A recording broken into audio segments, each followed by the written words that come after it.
So the talk of the town nowadays is the Nintendo Switch 2. And I just made a video talking about the people who were crying about the price was so high. And I blame you guys, so make sure you see that video. But today, I'm going to make a video talking about the people who think the prices is okay to be justified. So I'm talking about you and whoever else, Purple Haze, that think the prices are just fine. So this video is gonna be epic. And now, your mama knows. Oh, man.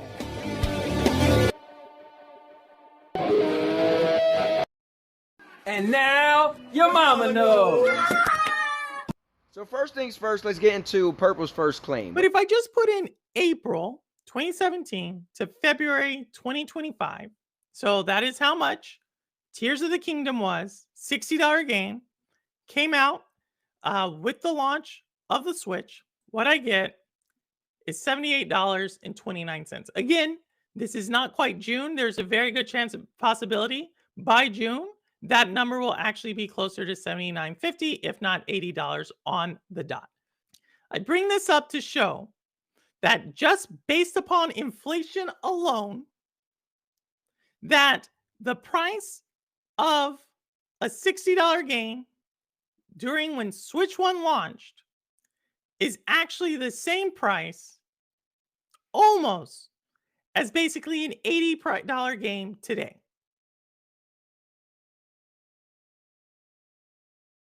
The number one gaming company with the longest tenure of its employees at its company is Nintendo. So Purple, I know you love Nintendo, and that's a good reason to like Nintendo, but nobody cares. That got nothing to do with the game I'm playing at all. Nobody cares how long they employ their employees. When I think about companies that have always did right by their employees, so much to the point that where executives have taken a pay cut so people didn't get fired, that's Nintendo. That's why I like Nintendo. You know what I like? I like the pool rules. But nobody cares about Cowboys pool rules. You don't watch this channel for the pool rules. I don't care about Nintendo and they're doing really right by their employees. They got nothing to do with the games I'm playing. There's only one game that I can think of that Nintendo published recently that came out with bugs. That's Pokemon Scarlet. They could legitimately be running on my cell phone. Smash Brothers, you can't tell me that. Cell phone. Zeldas, you can't tell me that. Cell phone. The Kirby's, you can't tell me that. Cell phone. The Pikmin, you can't tell me that. Cell phone. Even Ori, the 4K game from Xbox, when it came to Switch, it ran beautifully. Purple, I would hope these cell phone games wouldn't have issues running, but you know what do have issues running? When you actually put a game that isn't cell phone quality, like Mortal Kombat 1 on the Switch. You seen how that looked? Mortal Kombat 1 on the Switch is a straight up port, running directly off of the Switch hardware.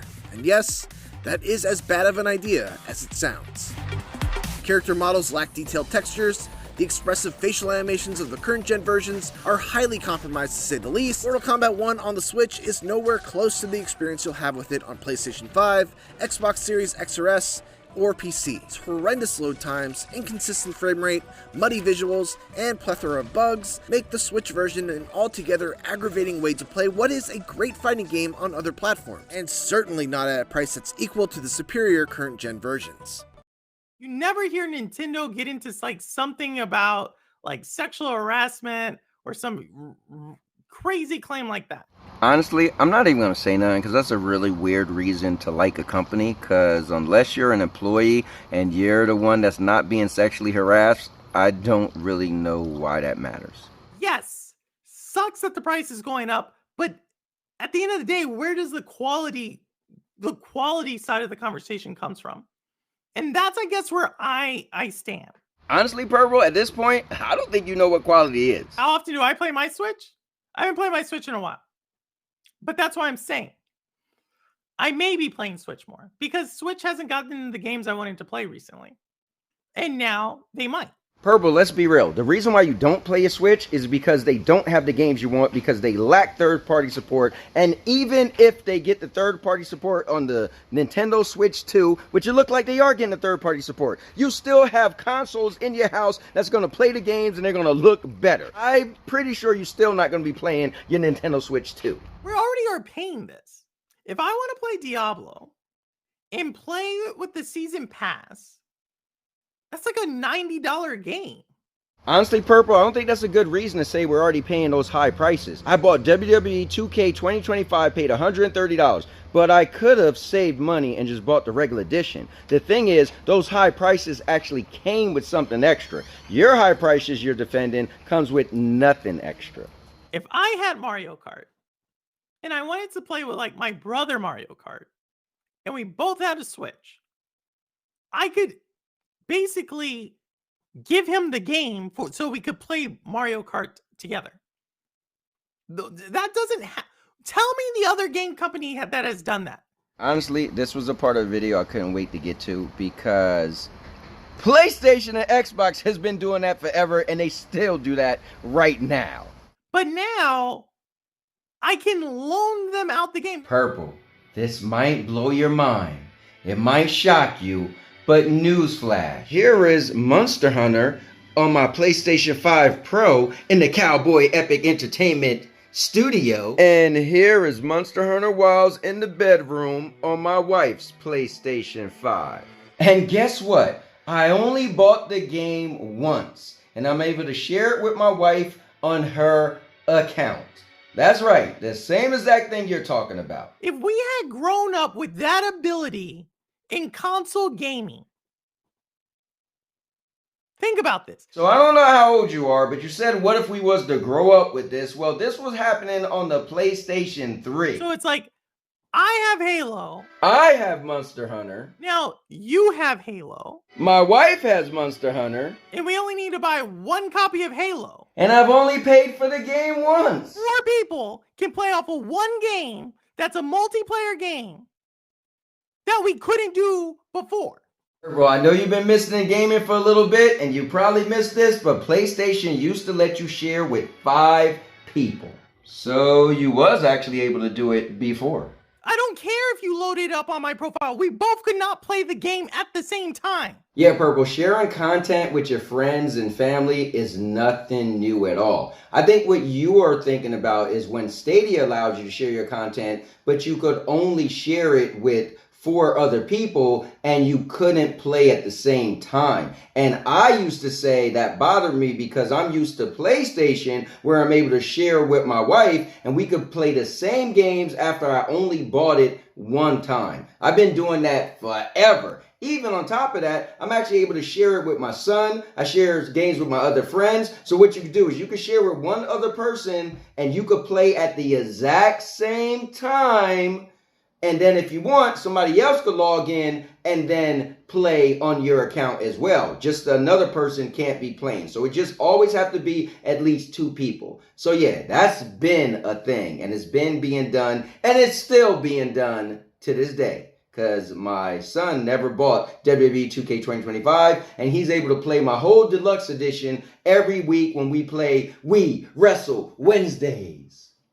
Actually, if the entire gaming industry just went the way Nintendo said to say like, hey, you can pay $10 extra and now you can loan out the game, how are you going to tell me that's not a good deal?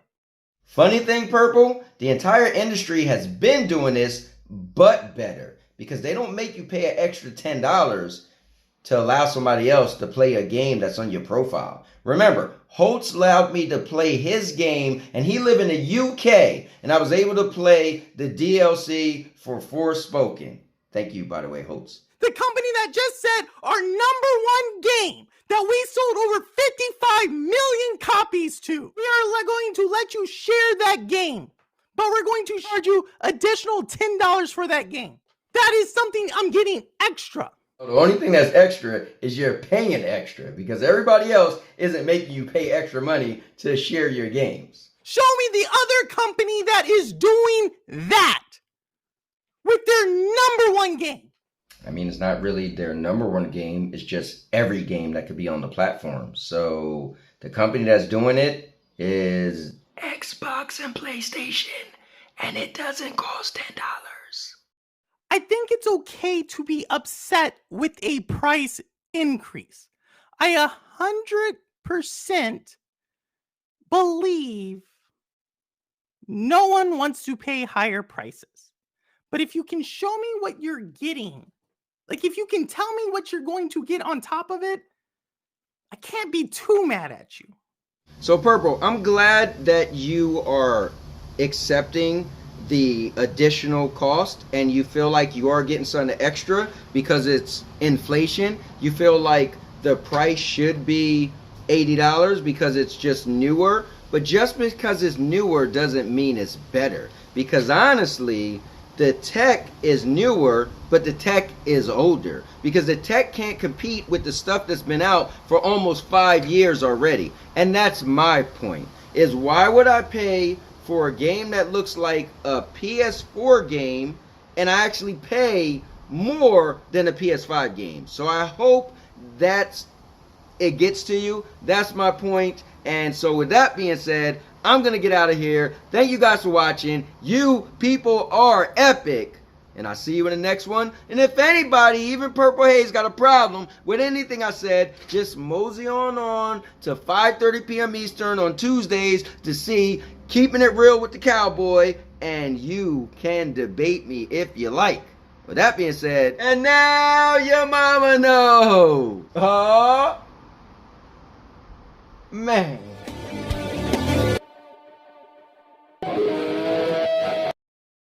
And now your mama knows.